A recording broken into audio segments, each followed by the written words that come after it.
Hello guys and welcome back to the channel, and we are here yet again for another Ironman video. By far the most stacked grid I've competed on. As you can see on screen, we've got Otis Lawrence, Jarno Opmeer, Brendan Lee, Duncan O'Flynn, Isvan Pukki and Jake Benham as the full-time F1 Esports drivers, and a bunch of development drivers to go with them. And due to COTA, of course, we don't have qualifying in Ironman. If you don't know, we've got a reverse championship grid order, and if you miss COTA, be sure to go check that out.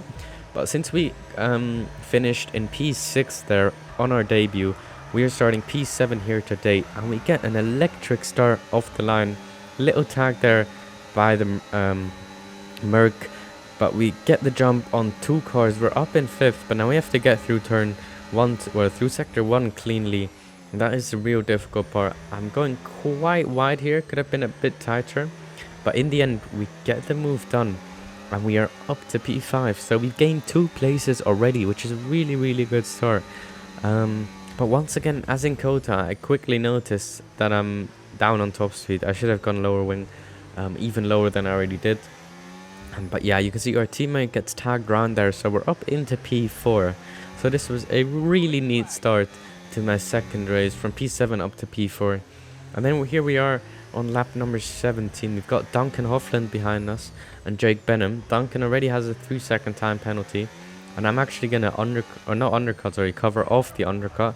You can see a bunch of people behind already made their pit stop, which is not ideal for us. The undercut around here is pretty strong, especially from the mediums onto the hards, because the mediums overheat after 5 laps.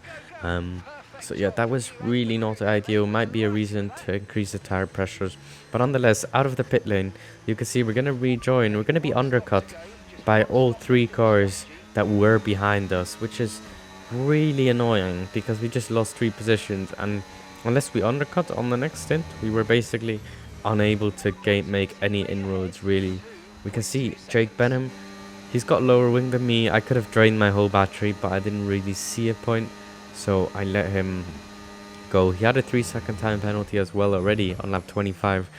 So did Gabor. He broke a bit early there, but luckily we didn't carry on with any damage from that, so it was okay. We then move on to lap 34, and now we've got Otis Lawrence behind us already, and you can see a bit of a mistake there from me as I'm trying to push on and get on with my race. He's now made his pit stop once again, just like in COTA. He's got an insane tire advantage, so we're just gonna let him go, and a pace advantage and a setup advantage. But yeah, yes, he's just flying on this game. So we let him go. There was no reason losing or wasting time on our own race. And then now up ahead, this is quite interesting. Jake Benham went for a move on his teammate Gabor Xontos, and now they go side by side, which actually leads into Gabor going for a spin on the exit of turn 3, and this gives Otis the perfect run now to get past Jake without having to do much effort. But Jake breaks as late as he dares, nearly pushes Otis off track. He then goes off track himself and then rejoins right next to us. Little bit of contact, and I think here I should have used overtake, but I quickly turned off the battery because I knew Jake was just going to stick his nose in. So I let him go and thought the better of that and just tried to stay behind him for now. Of course, he did have a track limit penalty and I didn't at the time. So then lap 38, we get Duncan O'Flynn on the rear of us, and basically being the last in this train with the guys that started at the front, I was just constantly being hit with the faster guys coming from behind. And the further forward in the train you were, like, the more safe you'd be. So you could see Jake got past us, but then he couldn't make any more progress, which is, yeah, you can see Duncan is gonna go for a move here.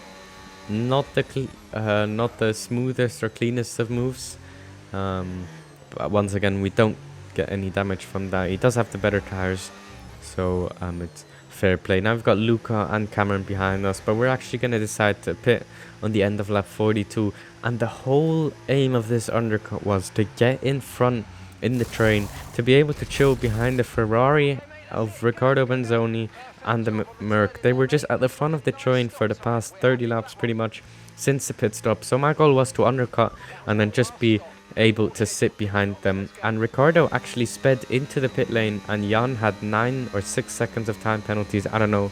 So you can see, heading on to lap 44, we got the kick trying to block our undercut, and he was on cold tires. I should have committed here and outbroke him because he was on cold tires. I could have easily gone for this, but he was on really low downforce, which was not great. You can see Jan Holiday rejoining right in front, so if I would have gotten past him there and stayed in Jan's DRS, that would have been perfect. But now this is where everything falls apart. My teammate, stupidly enough, thinks he can outbrake me on cold tires. I go for the move on Dennis, but my teammate just straight lines me on the inside, and that was pretty much race over. I mean, I dropped out of the DRS, and then, yeah, that was it pretty much. Would have been on for a top 5 again, something along those lines, especially would have been at the front of the train. The Merc and the Ferrari, I think, finished P3 and 4 or 4 and 5 on track, and they both had time penalties. You can see where they are in the train. They're all the way up there at the front. Eventually we have Jarno, who went for a really big overcut and tire advantage, flying through, had like 10 lap fresher tires or something than us. But yeah, Otis wins it. You can see across the line, Jan and the Ferrari, they're literally P2 and 3 across the line, and both had time penalties. But of course our teammate decides to shaft us. So yeah, I think Jake had a spin on the exit of the last corner. Not the race we hoped for, not the race we had the pace for. See, I go for a cheeky drift out of the last corner, and we're gonna finish in P13 here today. Not what I hoped for. We did a really solid race. We got undercut, we learned from it, tried to re-undercut to gain back those positions, but of course we didn't gain anything. We just lost out because, I mean, as soon as you're out of DRS, there was nothing really we could do. But I want to thank Timbo for letting me drive twice in Ironman League. First time driving against the esports guys in a proper league race and not in 5 lappers. So thank you very much. Thanks guys for watching this video and supporting me. Please leave a like and subscribe. And until next time, from me, it's take care and goodbye.